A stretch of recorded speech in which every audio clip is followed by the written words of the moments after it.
Bonjour tout le monde, اليوم جيتكم quelques conseils pour bien gérer sa vie entre boulot et maison. Nous les mamans, les femmes en général, nous avons une charge mentale énorme. نخمو في كلش, في le ménage, في les enfants, في le boulot et la liste est longue. Du coup on est débordé, fatigué et même stressé. Donc اليوم جيتكم quelques conseils et astuces pour mieux vous organiser quand vous travaillez. Planification des repas de la semaine. Comme je l'ai dit dans la vidéo précédente, il est très important de faire la liste des repas pour ne pas stresser et avoir plus de temps. Comme celui du repas, faites un planning du ménage. Il est impossible de tout nettoyer à fond tous les jours, surtout pour une femme qui travaille. Pour cela, je vous conseille de répartir les tâches ménagères. Tel comme un exemple de planning les deux ou les kharjalia. Allez, commençons. Il y a des tâches l'enderhom tous les jours, comme la vaisselle, ranger ce qui traîne, nettoyage rapide de la salle de bain, des toilettes comme faire les lits, aérer la maison.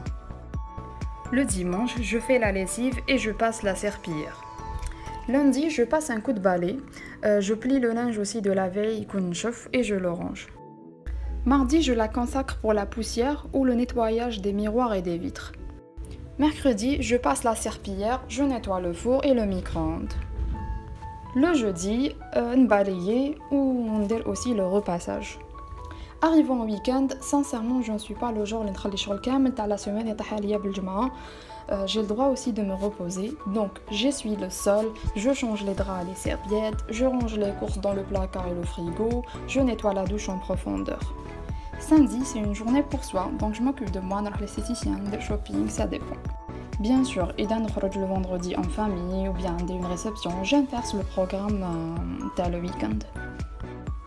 Tous les 15 jours, on doit les radiateurs, les climatiseurs, les fauteuils, les meubles de l'extérieur, les lustres, etc.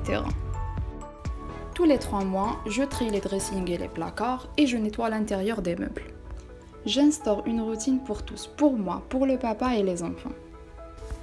La routine du bain, généralement, c'est le vendredi quand je change les draps. La routine du coucher, en plus, vous allez certainement me dire qu'il est impossible d'installer une routine chez le bébé. Je suis d'accord avec vous, mais une fois le bébé croyez-moi que c'est possible.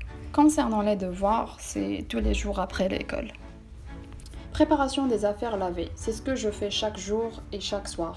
Que ce soit le sac à langer de mon bébé, les affaires de ma fille, mes propres affaires aussi, le sac d'yali, et je mets même sniwat al qahwa. Franchement, ça m'évite d'être pressée, ça m'évite de courir à droite et à gauche, et ça m'a beaucoup arrangé. Faire participer le papa et les enfants aux tâches. Faire participer les enfants, c'est les responsabiliser dès le jeune âge. Donc, mettre des tâches adaptées à leur âge, bien sûr, comme ramasser leurs jouets, ranger leur chambre, dresser la table.